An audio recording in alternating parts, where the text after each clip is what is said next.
Hello, welcome to the Capitol Report on NTD Television. I'm Steve Lance. Warning of a worsening border crisis. Republicans press the Biden administration. NTD's Iris Tao has more from Capitol Hill. Republicans giving fresh warnings to the Biden administration over illegal immigration. Congresswoman Yvette Herrell wrote Tuesday that if officials won't even try to secure the country, they can, quote, explain themselves to congressional investigations soon. And that's as other Republicans on Wednesday point to potential terrorists coming into the U.S. Of all those folks that they've apprehended at the border, there have been 78 people apprehended in this last year that were on the terrorist watch list, which is 5 times the amount that they've had in the last 5 years combined. Others cite an inflow of fentanyl. It's over 100,000 Americans dead from fentanyl brought in by drug cartels. 14 House Republicans recently sent a letter to the administration saying how Venezuelan migrants have been flooding U.S. border towns and cities, particularly El Paso, Texas. And that's after Congressman Troy Nehls, citing a confirmation he got from the Department of Homeland Security, revealed that Venezuela was emptying its prisons and sending criminals to the U.S. southern border. And Republicans have been warning that if they take back the majority in November, well, we will give Secretary Mayorkas a reserved parking spot. He will be testifying so much about this. Meanwhile, Democrats on Wednesday blamed Republicans for a lack of change. The reason we haven't had bipartisan immigration reform is Republicans don't want to do immigration reform. And President Biden announced a new plan in June to address the border situation. It focuses on working with other countries to ease the burden. But in recent months, encounters at the southern border have remained at around 200,000 a month. And in this fiscal year, a record 2 million illegal immigrants have crossed the southern border. Reporting in Washington, D.C., Iris Tao, NTD News. The Biden administration is keeping the cap on refugees at 125,000 for 2023. This is the same from a year ago. Texas Democratic Congressman Henry Cuellar has been criticizing President Biden for his border policies. Here's what he told Fox News. We believe in the border and law and order. We certainly believe in immigration reform. But what people want to see is a legal way for people coming in. The cap on refugees is for fiscal year 2023, which starts this Saturday. The figure includes 40,000 slots for refugees coming from Africa, 15,000 for those from East Asia, 15,000 for those from Europe and Central Asia, and 15,000 for refugees from Latin America. Another 35,000 for South Asia, as well as 5,000 unallocated spots. The cap was at 15,000 under former President Trump. Biden raised it to 62,000 and then to 125,000 throughout his term. But the U.S. has only admitted less than 20,000 refugees this current fiscal year. That's not counting some 180,000 refugees from Afghanistan and Ukraine who are admitted under a different program for only 2 years. We know that China works to steal U.S. intellectual property, but now some say the communist regime could be the main beneficiary of key American tech research funds. Senator Joni Ernst is sounding the alarm on an internal Pentagon report that sheds light on the issue. Here's NTD's Melina Wisecup with more. An internal Pentagon report reveals that, quote, nearly all cases show that China, not the U.S., is the ultimate beneficiary of DoD and other U.S. government research investments, some of which are significant in size. That's according to a report from the Center for Strategic and International Studies, or CSIS, and cited by Senator Joni Ernst. And this is not new. It's been going on for decades. A report by the Center for Strategic and International Studies reveals that this has been going on since at least 1989. That report shows that Chinese scholars have been monitoring this specific program, the Small Business Innovation Research Program.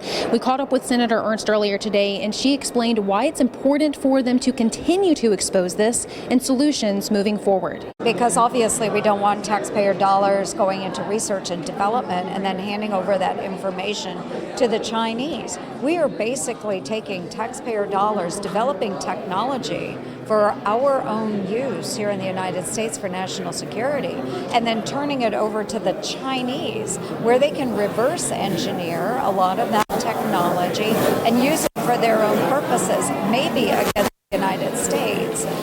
Essentially, American companies get tax dollars from the Pentagon for technology development. Those companies are then recruited by China to continue their work at institutions associated with the People's Liberation Army. Ernst, in a statement to the Epoch Times, cited an example from the internal Pentagon report. A researcher and the co-founders of a now-dissolved company that received 4 grants to develop technology for spacecraft and drones, for example, were allegedly recruited by the Chinese government and now work for institutions affiliated with the communist regime's defense agency. Senator Ernst says the solution is not to defund these research programs, but instead we need to do better at developing more security measures and guardrails to prevent this from happening moving forward. And she's not alone in calling for these changes. Senator Rand Paul has also called for similar measures, but he has went so far as to threaten not recertifying these programs unless these changes are made. Reporting in Washington, D.C., Melina Wisecup, NTD News. Vice President Kamala Harris spoke to U.S. sailors on board the USS Howard in Japan today, calling China's behavior in the region disturbing. And we anticipate continued aggressive behavior from Beijing as it attempts to unilaterally undermine the status quo. The United States believes that peace and stability in the Taiwan Strait is an essential feature of a free and open Indo-Pacific. And we will continue to fly, sail, and operate undaunted and unafraid wherever and whenever international law allows. She emphasized defending the international rules-based order and freedom of the seas. Harris is in the region to lead a presidential delegation for the state funeral of former Japanese Prime Minister Shinzo Abe and to meet with government officials from Japan, South Korea, and Australia. The U.S. Embassy in Moscow issued a security alert overnight urging U.S. citizens to leave Russia immediately. The embassy is asking U.S. citizens to take the opportunity to leave while they still can. The alert was issued in the wake of Russian President Putin's order mobilizing Russian men to fight in Ukraine. The U.S. Embassy said that dual U.S. nationals may be denied access to U.S. consular assistance. They may also be prevented from departing Russia and could be conscripted for military service. The alert said that the U.S. Embassy has very limited ability to help U.S. citizens. Conditions in Russia, including transportation out of the country, may become severely limited. Catholic pro-life activist Mark Houck is pleading not guilty to federal charges after the FBI raided his home. Joining us to discuss, we have Hans von Spakovsky, Senior Legal Fellow at the Heritage Foundation. Hans von Spakovsky, thank you so much for joining us. Sure, thanks for having me. Hans, the DOJ has arrested a Catholic pro-life activist, Mark Houck, with an FBI SWAT team, no less. What can you tell us about this so far, and was this an extreme use of force in your opinion? Well, the facts that we have to date, yes, it was an unnecessary use of force, and the entire prosecution and indictment of him seems way overboard. He prays and speaks regularly outside of a Planned Parenthood clinic.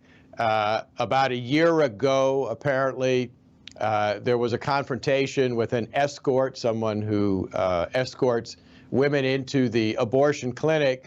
This escort, on multiple occasions, was cursing and saying nasty things about Mr. Houck, including to his 12-year-old son, who Mr. Houck would often take with him. And apparently about a year ago, this foul-mouthed vulgarian got right down in the face of his son and was saying all kinds of nasty things about his father. And in order to protect his son, Mr. Houck pushed the escort away from his son. The escort fell down. He had apparently he had no injury. He had like a Band-Aid for his finger. A year later, he is indicted, Mr. Houck is indicted on 2 felony charges for this incident, supposedly violating the FACE Act. That's the Freedom of Access to Clinics Act. I think this is not a real case. Think about this.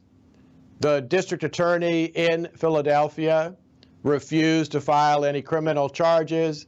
The civil lawsuit filed by this escort was thrown out of court, and yet now a year later, all of a sudden, the Justice Department jumps in and shows up at Mr. Houck's door with guns drawn and 24 FBI agents.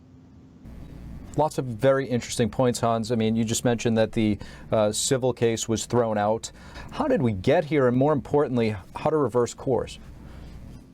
Well, we got here because we have an Attorney General, Merrick Garland, who apparently sees no problem with weaponizing the Justice Department and using it against political opponents of the administration and the progressives who populated it. I mean, look, just go back at last year when he formed a task force labeling parents who are upset over propaganda being taught to their kids, and they show up at school boards to question it. He wanted to label them as domestic terrorists. That tells you a lot about him. But also, we clearly have problems in the FBI. The head of the FBI should not have gone along with this. This is a use of law enforcement in a way that it should not be used. And frankly, it's shocking and should scare a lot of Americans. Hans, we're seeing lawmakers speaking out, writing letters, Yes. ordering the preservation of documents. What would you like to see a Republican majority in Congress do to address this issue? What can they do?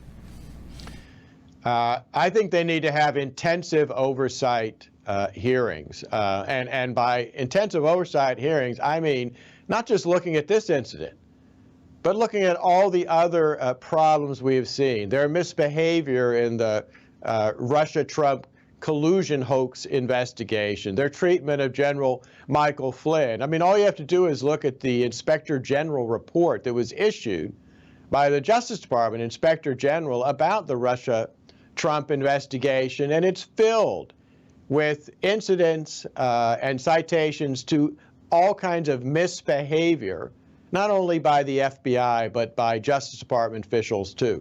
I think that requires intense oversight and, frankly, looking at perhaps reforms and legislative changes of the inside of the FBI.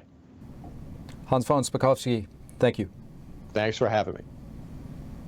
Thank you for watching the Capitol Report. If you want to see our full broadcast, check us out at epochtv.com.